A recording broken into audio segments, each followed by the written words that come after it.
नमस्कार दोस्तों, मैं हूं tax expert advocate Mukesh Kumar Gupta. आज हम एक वीडियो लेकर के आए हैं उन लोगों के लिए जिन्होंने जीएसटी नंबर ले रखा है, लेकिन उन लोगों को यह पता ही नहीं होता जीएसटी नंबर लेने के बाद में किन किन जरूरी बातों पर ध्यान रखना चाहिए।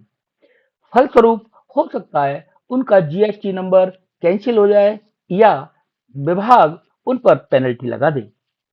इसलिए हम अब आपके लिए लेकर के आए हैं 7 पॉइंट, जिन पर आप ध्यान देंगे और फॉलो करेंगे, तब आप इस तरह की समस्याओं से बच सकते हैं। 7 पॉइंट में अंतिम 7वां पॉइंट अति महत्वपूर्ण है, इसलिए वीडियो को अंत तक अवश्य देखें। आइए हम अपनी वीडियो को स्टार्ट करते हैं। पहला पॉइंट है साइन बोर्ड।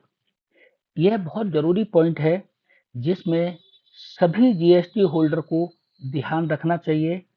तथा पहली बात यह है कि लोगों को यह ज्ञान नहीं होता कि साइन बोर्ड होता क्या है।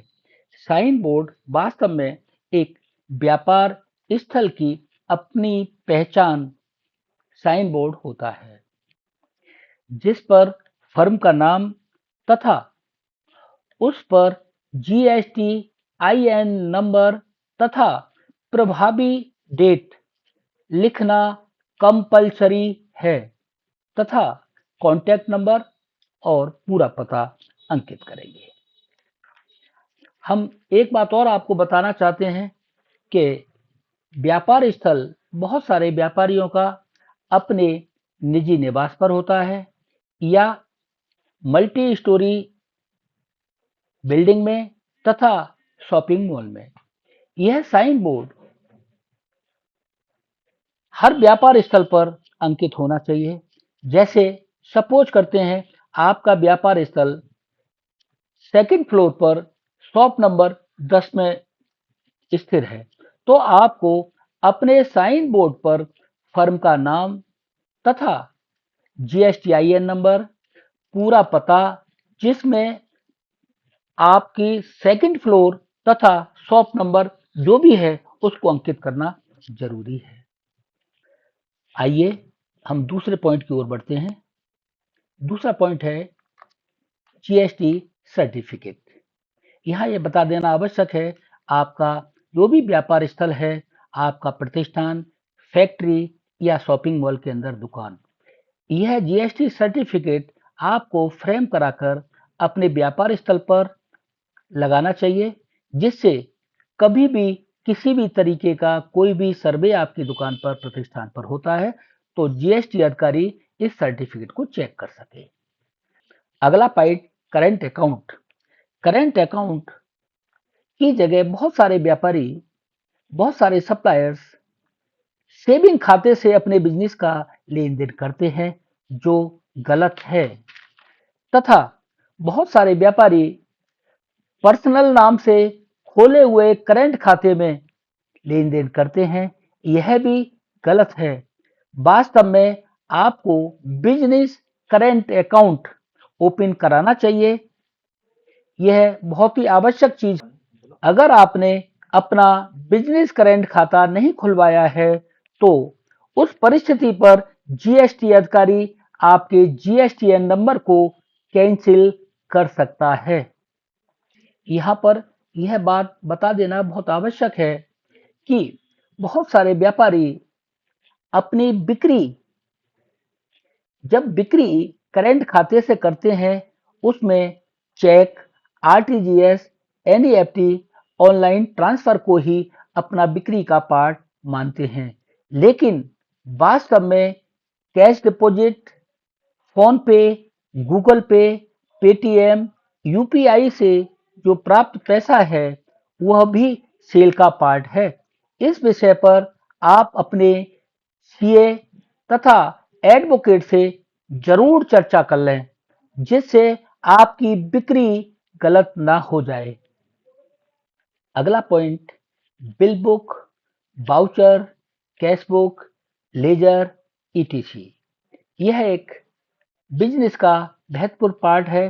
बिना बिल बुक के, बिना वाउचर के, बिना कैश बुक के आप अपने व्यापारिक किसी भी तरह की गतिविधि को अंजाम नहीं दे सकते। ना तो आप सेल कर सकते हैं, ना परचेज कर सकते हैं। अतः यह नंबर लेते ही, जीएसटी नंबर लेने के तुरंत बाद इनको जरूर प्रिंट करा लें। अब हम चलते हैं अपने 5वें पॉइंट की ओर। यह 5वां point purchase bill file, fix assets file और एक्सपेंसेस फाइल के रूप में है। परचेज बिल फाइल से तात्पर्य, इस फाइल में आप सभी जो भी माल इनवर्ट सप्लाई है यानी कि परचेज, उन सभी बिलों को इस फाइल में लगाएंगे। इसके बाद फिक्स एसेट्स, यह वह फाइल है जिसमें आप अपनी फर्म के सभी वह दस्तावेज जो फिक्स एसेट्स के रूप में हैं, जैसे फर्नीचर है, एसी है, मोबाइल का बिल है, कार का बिल है या कोई भी प्रॉपर्टी का बिल है, प्रॉपर्टी के डॉक्यूमेंट्स है, वो इस फाइल में लगाएंगे। एक्सपेंसेस फाइल, यह वो फाइल है जो व्यापारिक सिलसिले में किसी भी तरीके का कोई भी आपने एक्सपेंसेस किया है, जैसे कर्मचारियों की सैलरी, पेट्रोल, बिजली का bill, rental receipt, office expenses, etc. अगला पॉइंट है मंथली रिटर्न। यहाँ पर यह बताना आवश्यक है कि प्रत्येक माह आपको 2 रिटर्न जमा करने होते हैं। पहला रिटर्न होता है GSTR1, जो दिनांक 11 तारीख तक आपको दाखिल करना होता है, तथा GSTR3 भी, जिसकी लास्ट ड्यू डेट 20 तारीख होती है। आप 20 तारीख से अगर एक दिन भी ऊपर होता है तो आपको प्रतिदिन 50 रुपए या 20 रुपए की लेट फीस आपको अदा करनी पड़ेगी। इससे बचने के लिए आप अपने एडवोकेट एवं सीए के पास अपने रिटर्न कम से कम 5 दिन पहले उनको प्रोवाइड कर देंगे, तो आपके रिटर्न सही और सही समय पर जमा किए जा सकते हैं। यहाँ पर एक बात और आपको बताना आवश्यक है, GSTR1 होता क्या है। GSTR1 के माध्यम से आपकी टोटल बिक्री बिल वाइज पोर्टल पर अपलोड होती है, तथा GSTR3B के माध्यम से आपकी टैक्स की गणना, टोटल खरीद, टोटल बिक्री, यह डिपार्टमेंट में सबमिट होती है। आपने अभी तक हमारे इस चैनल को अगर लाइक एंड सब्सक्राइब नहीं किया है तो कृपया हमारे इस चैनल को लाइक एंड सब्सक्राइब अवश्य कर दें, जिससे हमारी सभी वीडियो आपको निरंतर प्राप्त हो सकें। अब हम बताने वाले हैं पॉइंट 7। जैसा कि स्क्रीन से आपको जाहिर हो रहा होगा, एसएमएस तथा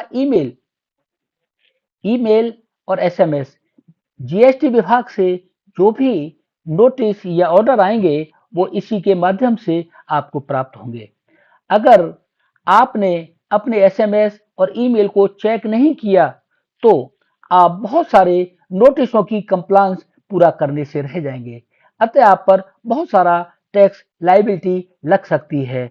अतः आप समय समय पर अपने ईमेल तथा एसएमएस को चेक करते रहें, तथा अपने सभी नोटिसों का जवाब आप तत्काल या शीघ्र नियमित निर्धारित समय के अंदर दे सकते हैं।